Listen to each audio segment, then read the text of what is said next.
microdose, yeah. Microdose, microdose, microdose, dose. Microdose, microdose, dose. Microdose, microdose, dose. And we're doing this in 5, 4, 3. What's good, y'all? Kush Hayes here, coming to you with the newest edition of the Microdose. How you doing? What you doing? Where you been doing it at? Guys, we have a great show ahead of us tonight. The Lord of Battle Mountain, Russell Fisher, plugging the Unnamed Footage Festival 5.5 coming out May 7th. It is a whole $30. You can catch tickets at unnamedfootagefestival.com. It starts at 11 a.m. Pacific time, 2 p.m. Eastern time. It's going to go at least 15 hours. Lord Battle, what's good, yo? What's up? Dude, I love the Lord of Battle Mountain thing. Where did that come from? That's your Instagram thing, man. Oh, yeah. Oh, see, I tag everything Overlook Mountain because we're hacky. And, Gotcha. we used to do Overlook Theater. And, dude, a long time ago, I don't know what I was thinking. But when we were still, like, heavy on the blog, I officially, like, registered it or something on Facebook. So now when you look it up, it gives the address of the old house we used to live in. And I'm like, wow, that was a bad idea to do that. Oh, so now, right. now we just do Overlook Mountain, which at the time when we first moved to the new location, we're in a kind of like rural area. And we have like an easement in our backyard. Have you ever been over here? I don't believe I've been to your house. I've been to the Barely Functional Gamers compound, but yeah, dude, you got to come over here. We got to drag you out. But like, yeah, it's like Spider Mountain. There are bugs everywhere. Like we're not outside of the city, but we're like close to like a lake. So yeah, I don't know. Interesting wildlife. Yeah. No. And dude, I almost harassed you a couple days ago to come out to the Barely Functional Gamer place. You lucked out because David, our homie, who actually he did some of the art for Unnamed Footage Festival 5 virtual edition. Did you notice that GIF on the website? I'm going to just say no, just because I'm blanking. I'm just saying. So there's a girl on a computer, and he did like 8-bit art of a GIF. And now, dude, I'm obsessed with trying to do some like digital narrative with that dude. But yeah, no, I was going to bug you because a bunch of people were coming over, but he ended up making these mixed drinks that he didn't tell anybody until today. That they were just all liquor. I don't know how he managed it, but dude, they tasted great. And there was a guy who's the regular in the stream, like just in the chat. He came out. He's in the chat room normally as Wandon. That fool did a first time. He's the first person ever to puke on camera. Oh no. Multiple times, dude. And multiple times. And then he just stretched out on the couch completely and went to bed. And died. Like, yep, I guess we're done. So yeah, you're dodged a bullet there. But if I had an easier way to contact you, I would have been harassing you to come out. I don't know if I would have been able to do that. Yeah. Oh, you would have. Definitely need to get back out to the compound in Pacifica there. And yeah, man, just throw it out an event, man. Let me know what's up. We can totally do something at Battle Mountain as well. Hell yeah. Is there anything, regardless of at the Balboa or in this virtual fest, that you were trying to be a champion of and everyone just shot you down and you're like, all right, well, maybe next year or just not at all, but like something you wanted in, but that we didn't show? Yeah. Or just not going to show. I don't, honestly, that's kind of why we did virtual because dude, we have a problem where we have the ability to show. So one, every year we're worried because we do such a narrow programming that we're like, what if there aren't enough found footage movies out this year? Or like, what if there aren't any good ones out this year? Right. And every year it's gotten harder. This is the first year that we had to like cut stuff to move it. But then we're like, well, man, we had a lot of fun with UFF 24 hour. What if we do another virtual? So there's a movie that we had many arguments about whether it would be in the theater or not. Well, there's a couple. One of them is Doyster, which we're going to show in the virtual fest. And even now we're like, man, should we have tried like room. Like I don't know how we would have done it. We already had 4 days. We were at like we were at 4 different theaters. Yeah, because we had the Alamo too. 3 different. Oh, the Alamo. That's right. That's right. Yeah. So it's like, man, we like, how could we have done it? So that's why we added 8 more films. So we kind of got our cake and we're eating it too this year. Why not? I mean, I don't see how after last year you can't do a virtual festival again. Like, I love going to the Balboa, but it's constricted to just that little neighborhood in San Francisco. Whereas this is the world, dude. And I was on the occasional found footage Facebook group where I was just like, oh, hey, y'all, if you're in San Francisco, check this out. Hey.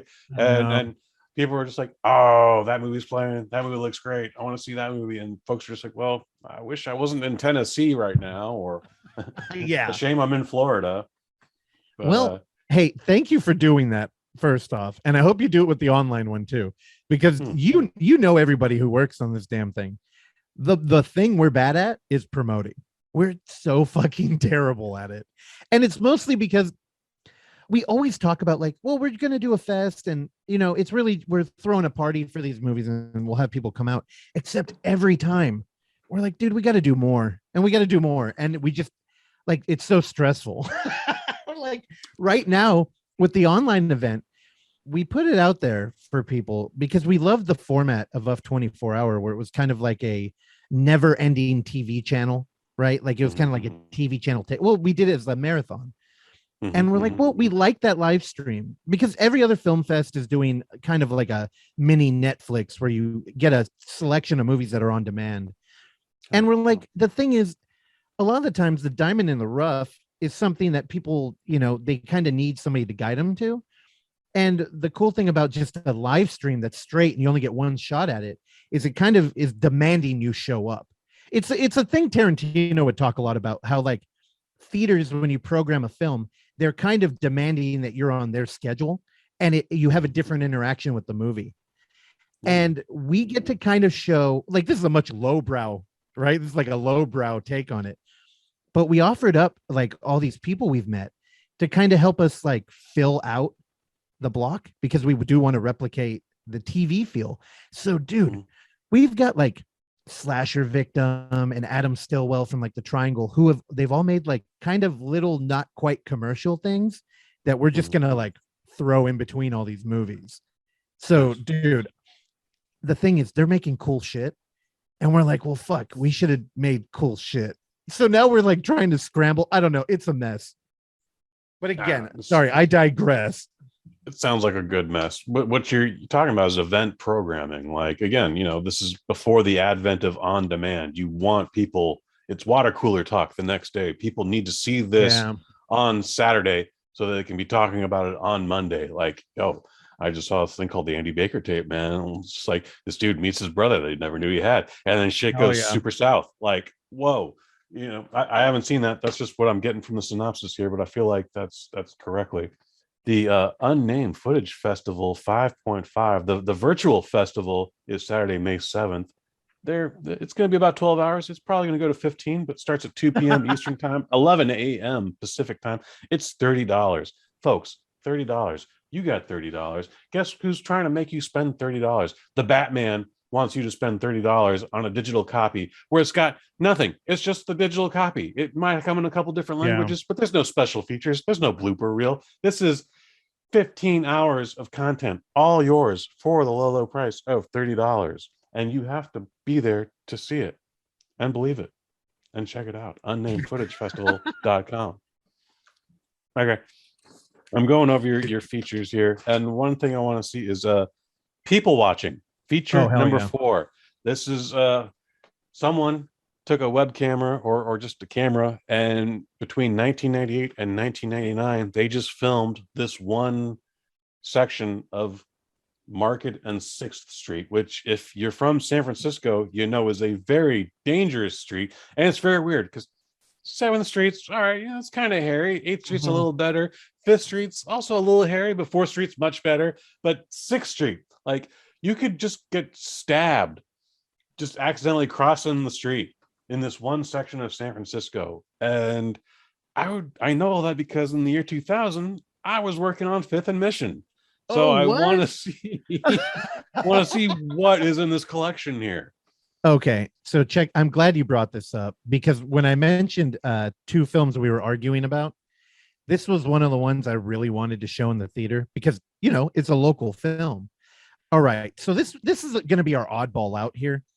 Did you watch any of? Oh God, what the hell is it called? Racer Trash. I don't know what that. Not. Have I you don't heard? know what Okay, that is no. by name.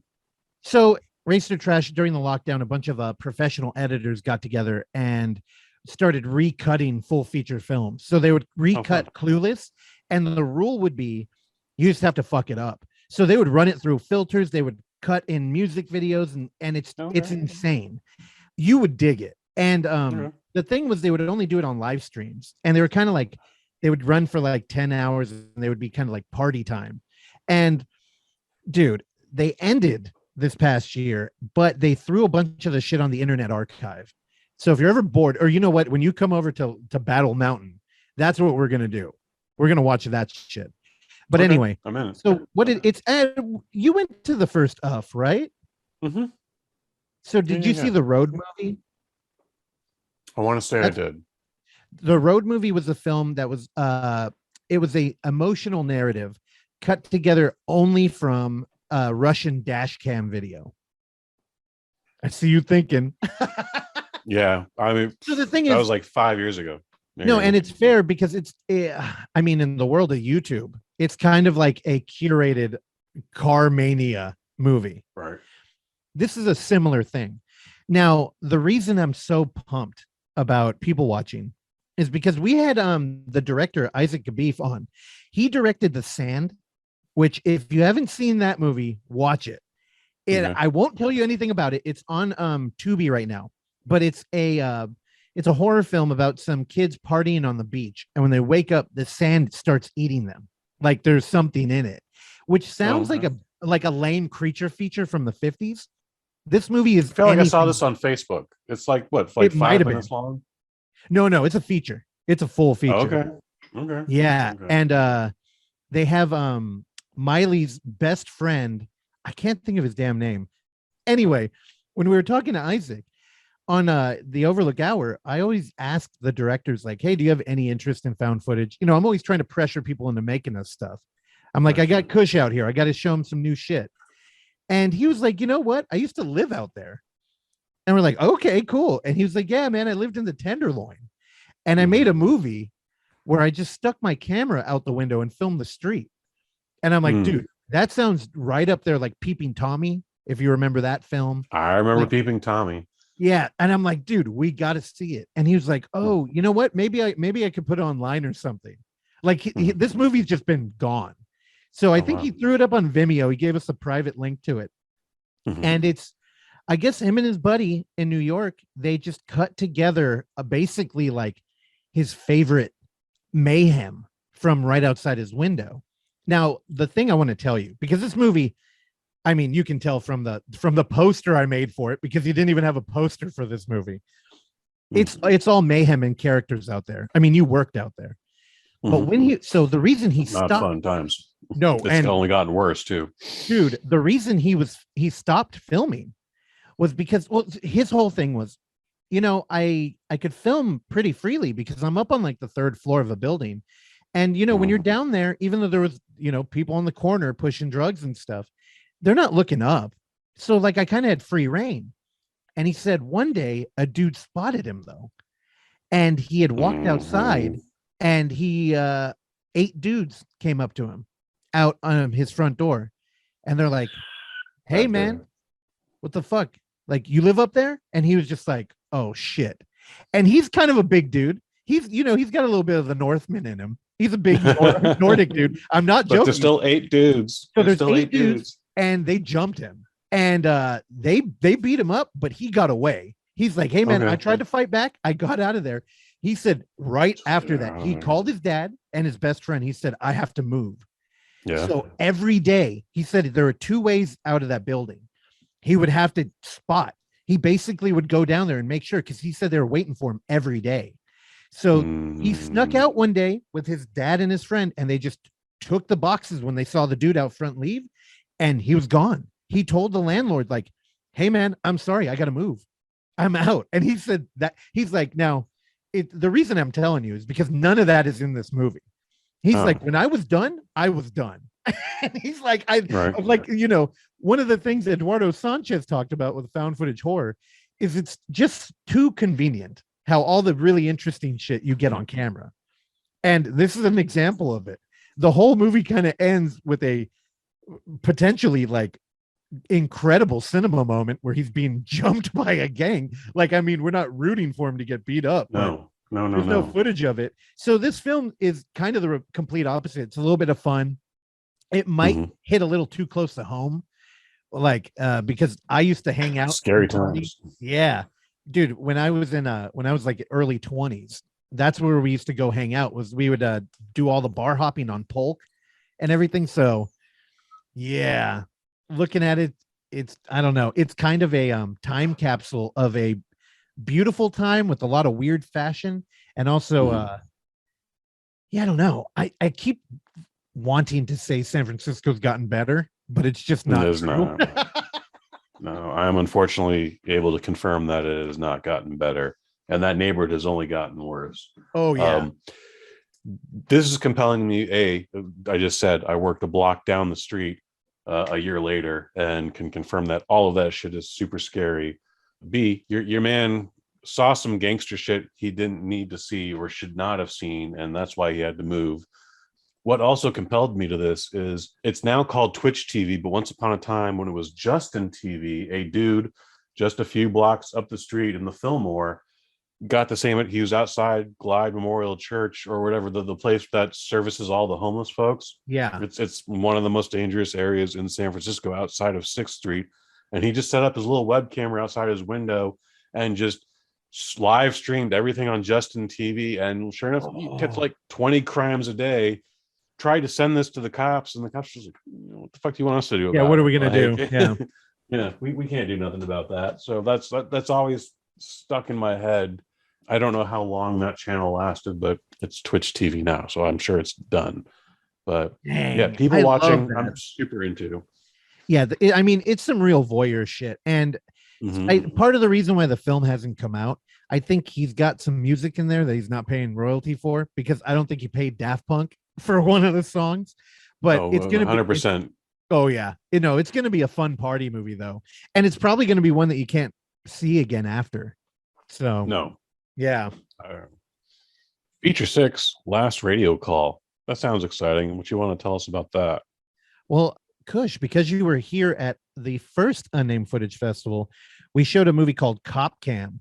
It was a short film. I believe it played before #Screamers. And this is a sequel. Wow. Yeah, it came back. And it's funny, when Isaac Rodriguez submitted it, we're like, holy shit, Cop Cam's back. And then we looked into him, because so on the Overlook Hour, I do this segment where we cover found footage movies. I call it the TBR report. And it's I team up with Thomas Burke. And Thomas is that dude that works for POV Horror and Found Footage Critic. And he was like, yeah, dude, Isaac is like, he's like one of the new found footage kings out there. And I look at it. He's the director of Deadware. He also did, oh God, what is his? He did a doorbell camera movie where the whole film is from a doorbell camera. I think it's called Dead Ring. No, not Dead Ringer. Yeah. Hold on, I'm going to look him up. But Isaac is like, dude, he's the freaking king of found footage horror. And I felt so bad because as an enthusiast, I'm like, I would like to keep up and like notice a name like that when he resubmits a film. But yeah, I don't know. Should I tell you anything about it? I feel like you're in the perfect mode, because Cop Cam, it was body camera footage, and it's a cop going into a building. It feels a lot like kind of the Fear footage, but the fact that you don't remember it will be great, because once you see the footage again, because the short's in the movie, it'll come back to you, and it'll be one of those kind of aha moments. But yeah, Last Radio Call is great. It also stars the girl who was in Deadware. Now, did you got Deadware, right? Were you able to see that one? Sure I did. I'm sure I did. Deadware was almost like the spiritual successor to the Collingswood story, where it's another screen life film and they're playing a video game together. And also, Yes. yep, and it Yes, I takes saw place that. in San Francisco. So the lead in that, Sarah, she's in this movie too, and Okay. she's fantastic, but very different film from Deadware. I'm starting to. What did you not dig Deadware? Not really. It's my also interesting on this and the last episode you were on. You keep mentioning that Deadware takes place in San Francisco, but Yeah, it does. there's really nothing that would indicate No, it. there's I don't nothing. even. Yeah, I mean, always it's a an screen interesting life film. detail. I mean, yeah, as far as like what we're looking at, it really takes place on the internet. Yeah. But the fact that they have a one of the leads is a vampire transplant in San Francisco, I loved it. It read true to me. Work. Don't give me that look. Dude, I love I'm going to segue into the Barbados project, which also might be called the Trident. Yeah, so this is okay. So for the culture of the online fest, it is like it's our virtual film fest, but we're not really leaning into it in kind of like the posh way that we would with the in-person. So this is actually the world premiere. The Trident was a movie from Barbados. It was an indie horror film that just came out. God, when did that come out? It's funny because we have a regular on the podcast, Charlie, who we call the Birdman, and he recommended it to me because it was a kind of rough foreign film that was a it's found footage out of Barbados. I don't know if it had ever happened before. Right, and I watched it and I was like, dude, this is tight. All the monsters though felt like they had been they were assets that they had bought out of like an app store. So it was kind of funny, right? And so I covered it and it was like, yeah, dude, it was cool. I think at the time it was on YouTube for free. And later on, again, I met Thomas Burke, the POV found footage critic homie, and we became good friends. And lo and behold, he started re-editing the movie because POV horror actually picked it up. And wow, dude, he's been doing so much work on it. And then now he actually has been moved up to the co-director, and he's recut and added stuff. And I'm going to tell you right now, Kush, the new name is the Barbados Project. And one of the things he added is me, Clark, and Randy. So we're in that movie. Now it's brief. Oh, dude. It's funny because so what he had told me, again, we haven't talked about this, but I can't help but tell you, is he sent me some footage, right? And he was like, hey, here, just like riff on this. And I'm like, well, what do you mean riff on it? Like, if I'm just getting some like monster footage, it's me and Clark. Like, dude, all we're gonna do is like roast it. And he was like, hey man, do whatever.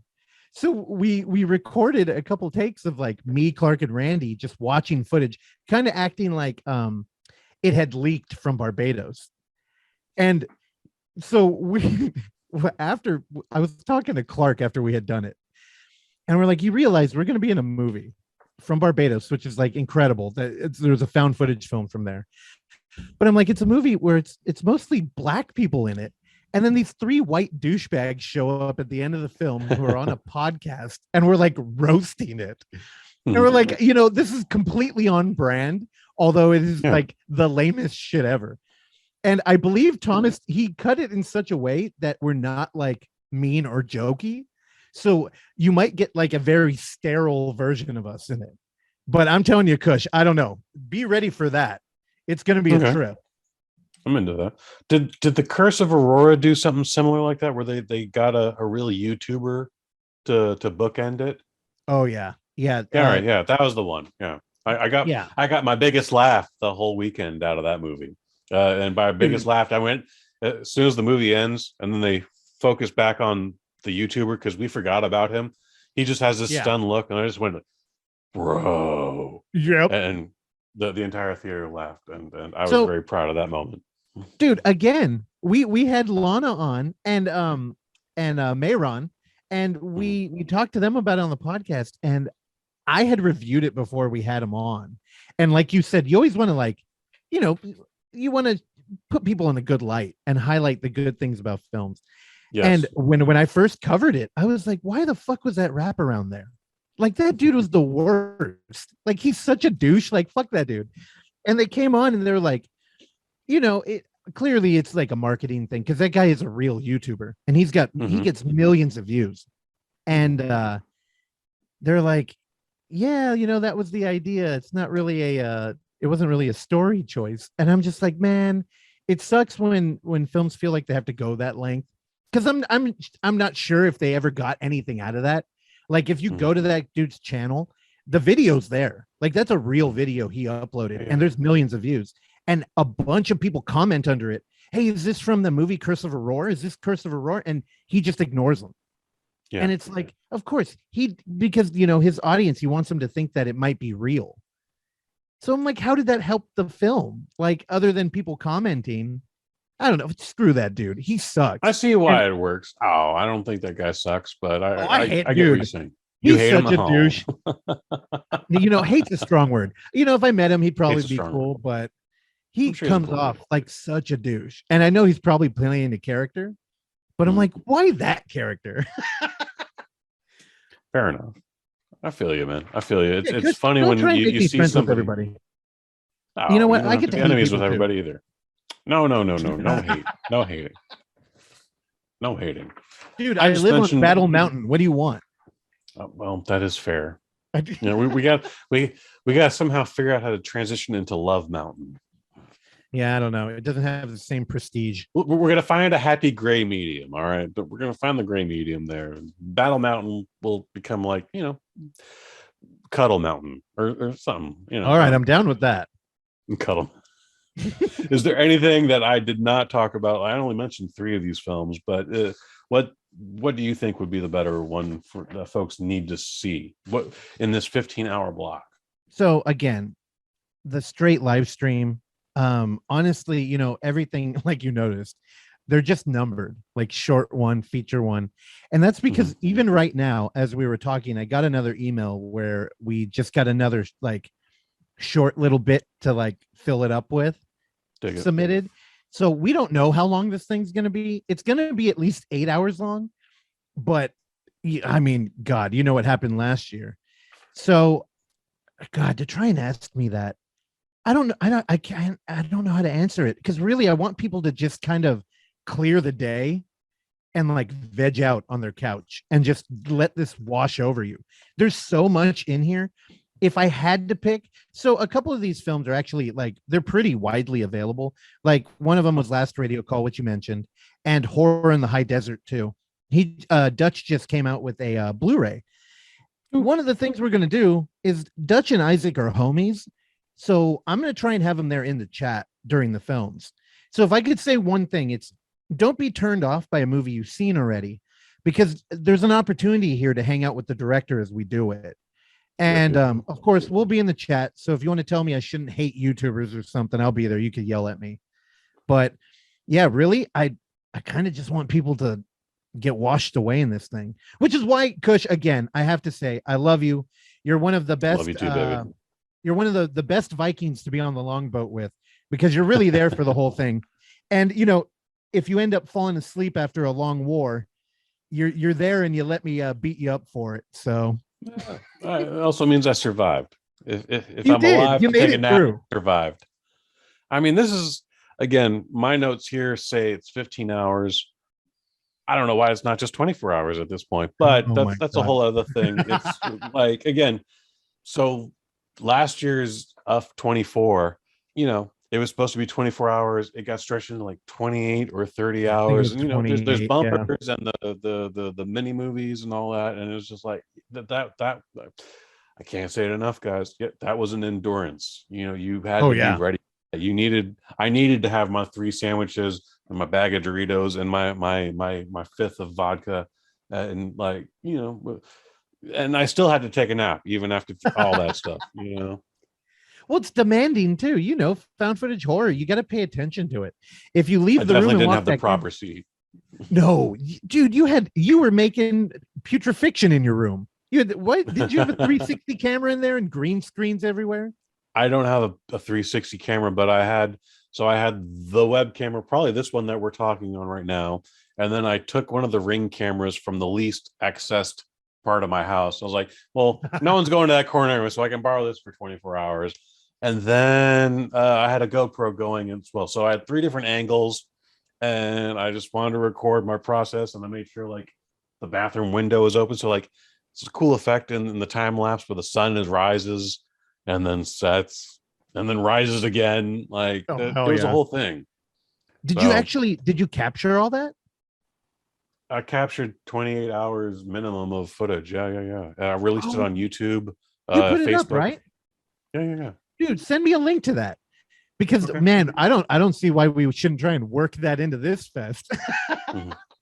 I even got inspired by that film festival. Like there's the look again.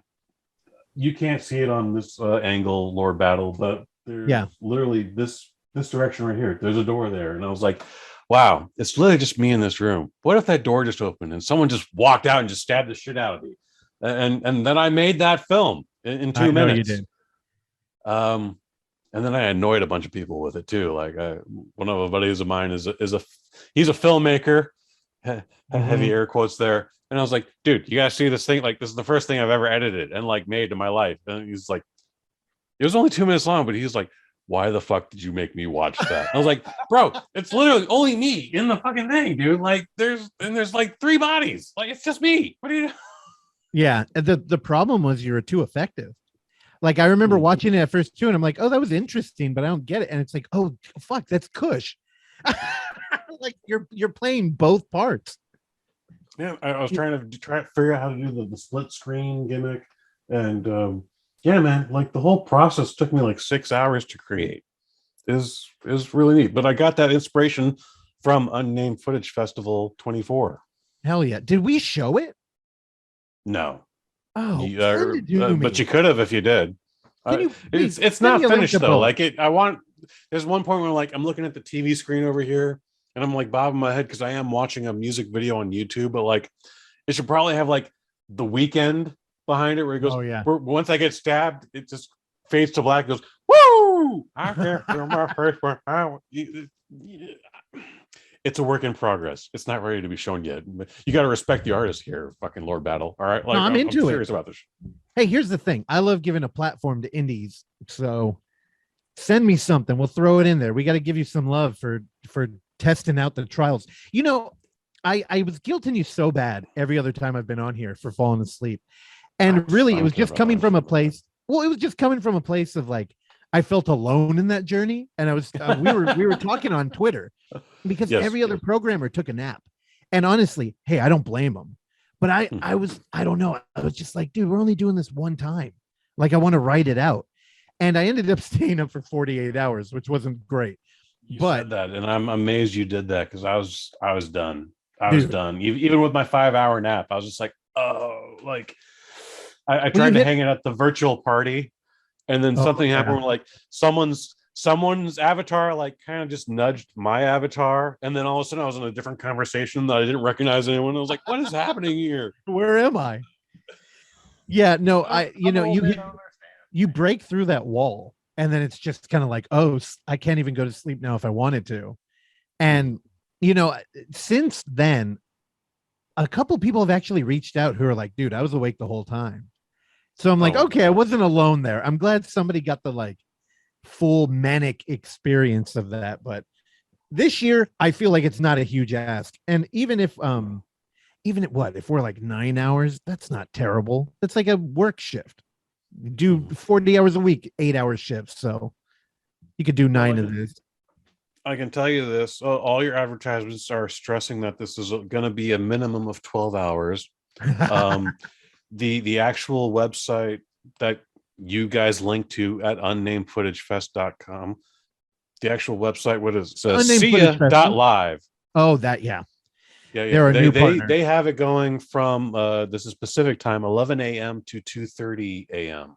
Here's a little behind the curtain. I believe that's just so we can cover our ass in case.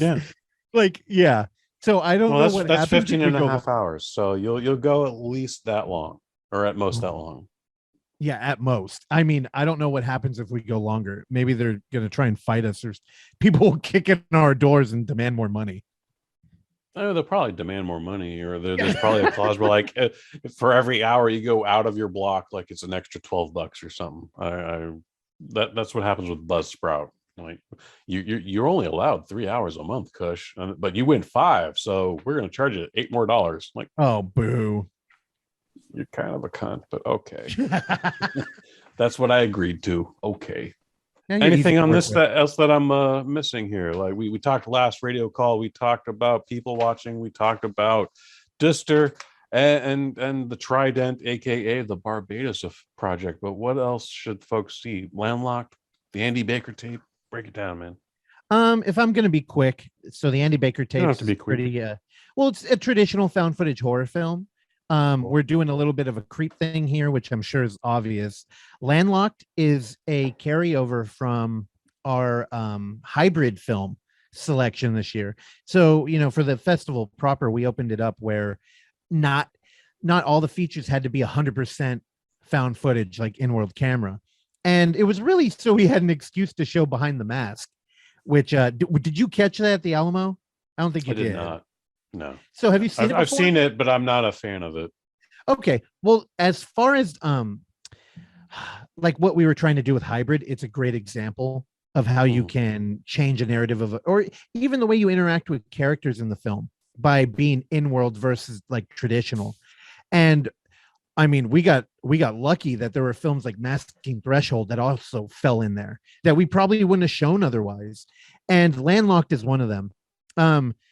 You were doing a little bit of a VHS is dead pun this year as a hashtag. Yeah. And Landlocked is a film about a dude in in his ancestral home who has a metaphysical relationship with some VHS tapes. Now, I know I make that sound kind of Cronenberg, but it's actually a little bit more bleak. So that film is fun. Actually, it's pretty emotional.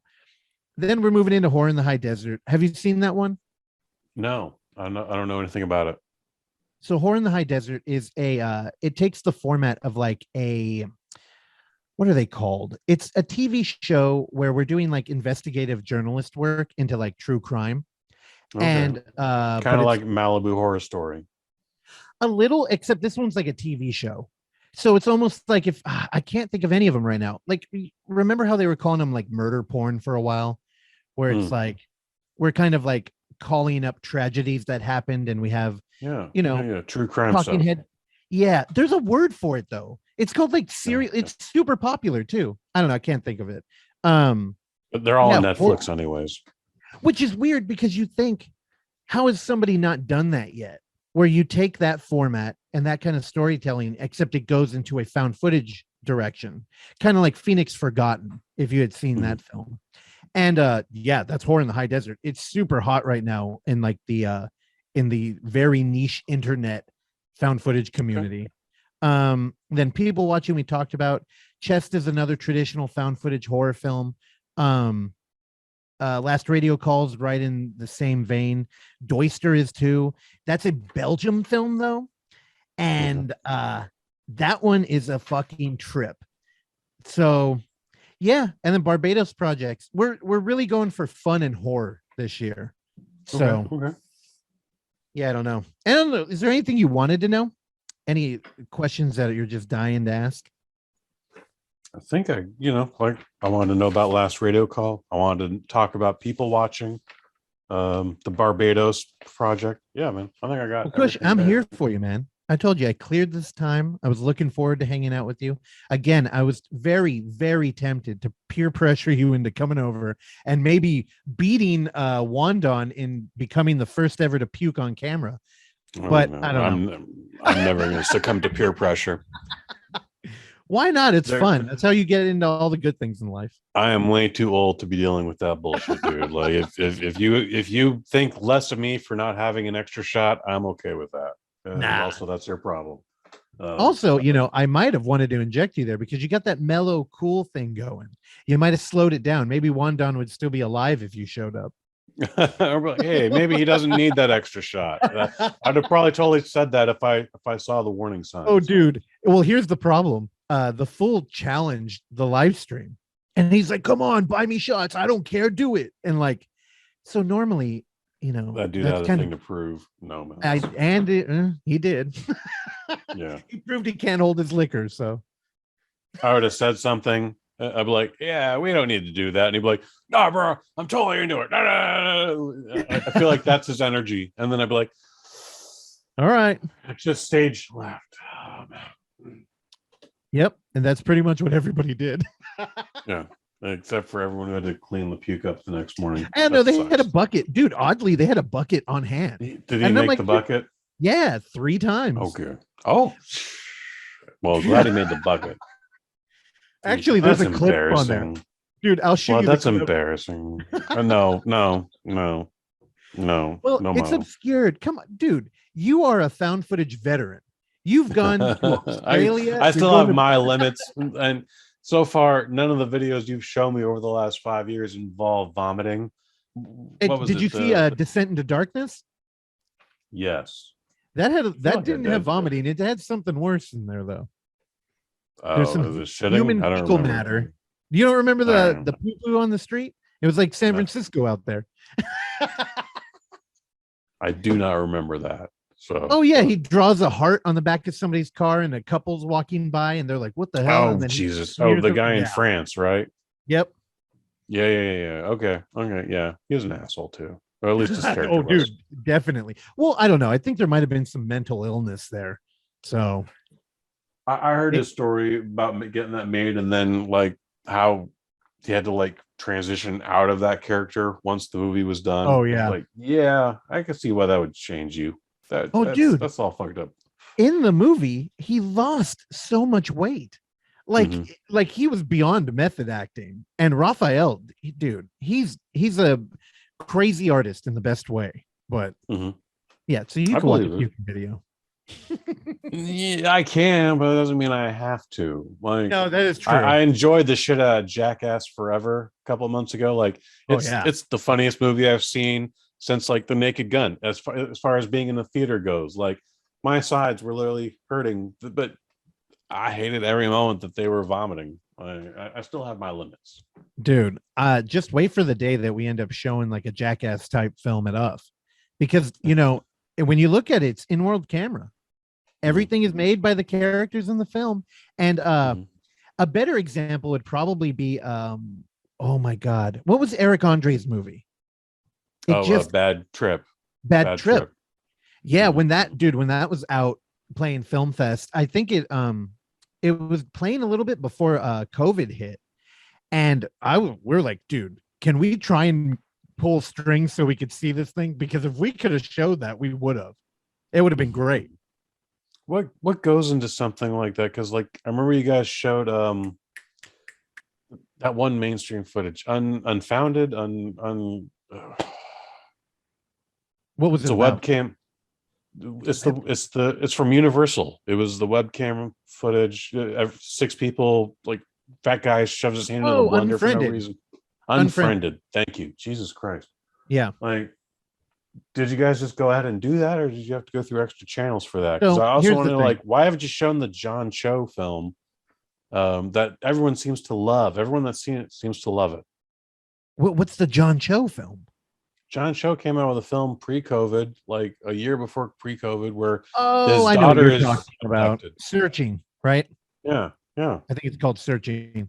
So yes. Okay, let's start. Is that John Cho, or is that the fucking the dude from Harold and Kumar? No, you're right. Yeah, same guy. Yeah, it was directed by David Kim. So Searching, the reason we didn't show that is because it's Anish, I believe, was the director writer. But yeah, it stars John Cho. That movie was like a darling for a minute too. And my problem with that film, which is going to sound so nitpicky and lame, is whenever I'm doing a Screen Life movie, which Unfriended, I think, is the perfect one to compare it to. When you watch Unfriended, you get kind of an unfiltered view of a laptop screen, right? And we see everything.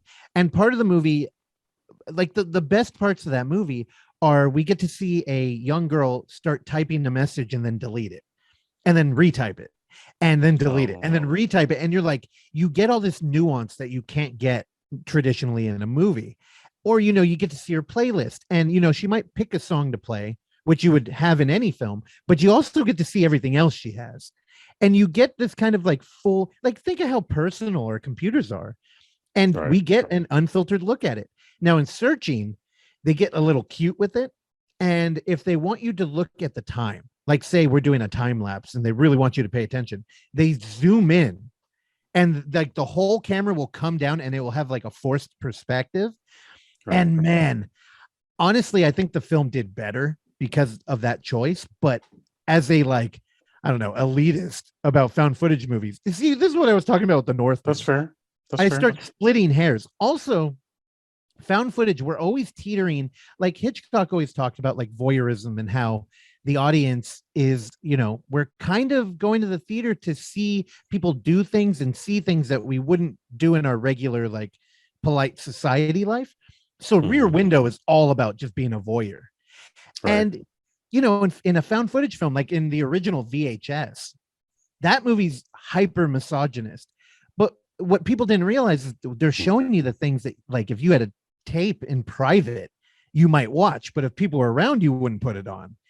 And I feel like Searching teased that over and over. Like, they kept teasing, this is going to get edgy. Like, isn't one of the subplots of that movie that his brother might have kidnapped his daughter and there's like a weird incest thing going on? Yeah. I did not even see it. No, I don't know about that. Dude, you're like, holy shit, what is going on here? And then, it's a lot of red herrings. I don't know. I just nitpicked that damn thing. That's okay. Nitpicks are okay. But what were the boundaries of not showing it? Just that, did everyone else on the panel just like, yeah, fuck that movie? Or was it like, yeah, Universal or whoever wants X number of dollars for this film? So it's a little bit of all of it. Like when we're programming, like I said, we this year was the worst of all, where there's not enough time. And we really, you want to treat all the directors with like respect and all the filmmakers. So when we start like adding on a bunch of films, it gets kind of chaotic. But on top of that, we really got a program to like, to our culture. And the first year we showed Unfriended because so we have a lot of film fests in the Bay Area. And thankfully they're all fucking run by cool people. And they would give us a lot of advice. And everybody's like, you're going so indie and you're so niche. You got to put something in there that will pull people off the street. And dude, this is how counterculture we are. We're like, okay, yeah, we'll get a big found footage movie, Unfriended. It's like, what? No. I mean, everybody's like, you should have went Paranormal Activity or the Blair Witch. But it's like, yeah, but we don't, like, Unfriended got kind of overlooked. And yet it had a name, like people knew what it was. And honestly, I hadn't seen it before the 4F1. So see, so we did a bad job there. Like that was our blockbuster that was supposed to pull people in. So I thought it was fun. Yeah. Dude, it's great. And I think again, when we're talking commerce versus art, that movie's a fucking artsy film. We're dealing with like children online watching shit they shouldn't. Like back then, Live Leak was still around, and we opened with the girl killing herself on a streaming video. It's like, dude, cyberbullying. It has a lot of themes that were a part of that time. Yeah, I thought that was why it was a good film. I just never got around to seeing it before your festival. Yeah, but not a lot of people did, and that's why we're bad at it. But also, when we're booking a film that had like a theatrical release, those turn into just a rental. Like one of the cool things about having a lot of indie films is one, we get to share them with people. Like Putrefaction. Dude, like the negotiation that happens there is the guy paid money for us to watch it, and then we get to pick it and show it. And that's why, this isn't stuff that like a lot of people talk about, but film festivals, they get a lot of submissions and show them. It's a different type of thing than like paying for like, I don't know, Marcel the Shell or something, or working out a contract for like an exclusive deal. And, when we show Unfriended or Blair Witch, we're paying the company or whoever has the rights at the time money for it. And this year, now that I'm thinking about it, I don't think we did any of that. I think everything we showed was on the indie circuit. And the fact that you said, this is your favorite year so far, man, how fucking strongest cool year. Is that? Strongest year. I think UFF3 was my favorite year so far. UFF3 was a good one. UFF3 was good. But like UFF2 still also had the Law Yorna movie. Like my ribs are still aching from that film because everybody in that theater had the best time. Not just a good time. We had the best time during the La Llorona film. You know. Yeah, and then F3 had the enchanted porno mag. Oh yeah. Dude. You know. Yeah, I don't know. It's weird. Again, I think you can tell that whole art commerce situation is I kind of bring that to the film fest too, which doesn't put me in great standing with other programmers, but I don't know. I feel validated when you're like, oh dude, this is a strong year. So this is definitely your strongest year. There's a lot of experimental stuff here, but like every trailer that you guys exhibited, you know, the day before, like tomorrow we're gonna be showing all these. Like, I need to see all of those. Now, to tie this back into F5 virtual, we're going with the whole VHS is dead thing as kind of like a cool guy, fuck y'all, because they're starting to make money off of found footage now. We're seeing, you know, VHS 94 came back, Paranormal Activity popped up. Then we're getting a remake of the Blair Witch. It's like they're catching on that there's, you know, people like these movies. The stigma's going away. So we're kind of taking a shot at the whole like VHS nostalgia thing. And we're like, you know what? We got a new kind of footage. It's a fucking floppy disk. So we're doing the unnamed floppy footage this year. So buckle up. I've appreciated that all the still photos are jazz drive discs. I was like, oh yeah, I literally have one of those in a closet that my mom thought like, yeah, I need to upgrade to this. And then it like CD burners came out the next day. And it was like, oh, we don't need that anymore. You know what's funny is like, so we have floppy disks and we have that one drive, right? And I remember I actually used that drive in a Photoshop class I took. And it was like, how weird is that you would put your Photoshop work on a floppy disk and it, you know, it boasts like, oh, we have 2 megabytes. It's like, what the fuck? Why? Who needed this at that time? But you know, it's funny. People keep calling us out on it. They're like, oh, you know, technically that's not a floppy. I'm like, well, technically it is, but who are all these weirdos that knew that brand or that weird like mega floppy? I don't know. The jazz drive was supposed to be the next big thing that was going to dominate like the next decade. And then CD burners became commercial like a month later. And it was just like, fuck y'all. Like, I remember being excited for a jazz drive. I was like, I'm gonna put all my porn on this one fucking disc. This is gonna be amazing. And then I didn't need it anymore. Like, I put so much more on just a simple CD. You know, damn. Not even a DVD, a CD. Like, wow. You were that dude that bought all the HD DVDs. You're like, this is gonna be the next thing. No, I didn't. But when DVDs were becoming a thing, there was a counter format where it was, I don't remember what the name of it was, so we're just say alternate DVD. But the point was, you bought this disc. It's the same size as a CD, it's the same size as a DVD, but unlike the $50 DVD, this disc was $4. But to watch it, you would have to like plug it into your phone jack, and then like give out your credit card information, and then like X number of times you wanted to watch it, you'd have to rent it for like $5 extra. Hell no. But after $20, you would own it on that format. You could just watch it forever. You liked it that much, we're gonna just give it to you. Wow. And that lasted maybe 2 years. I'm being generous, but like I haven't went like, well, I do like that this media is only $4. Like, yeah, I don't know. We're probably gonna watch this shit like once. Well, you're a lot younger than me. You're a lot younger than me. You hope. UnnamedFootagefestival.com. They're doing their virtual festival for Unnamed Footage Festival 5.5. It's Saturday, May 7th. Starts at 2 p.m. Eastern time.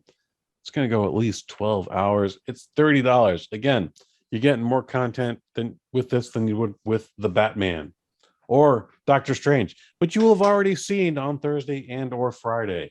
So there's no reason for you to miss this. Lord Battle, is there anything else you want to plug?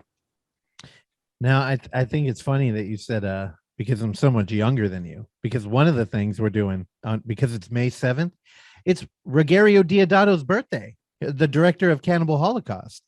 with whom I share a birthday with. So it's actually my birthday. So on May 7th, I'm going to get older. I'm going to catch up to you.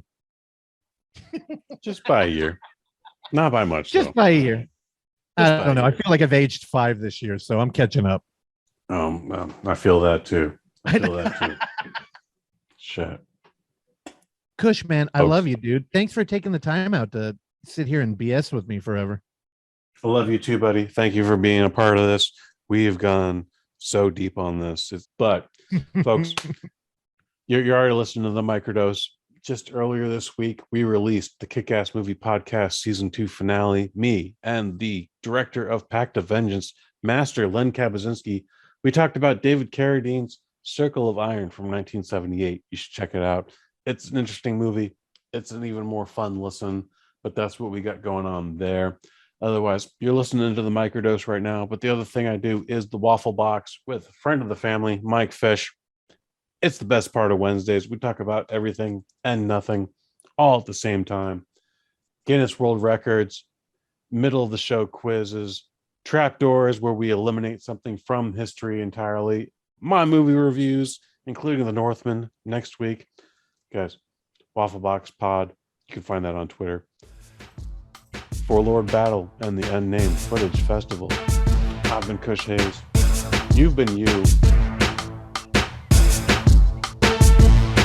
Microdose, microdose, microdose, microdose, microdose, microdose, microdose, yeah, microdose.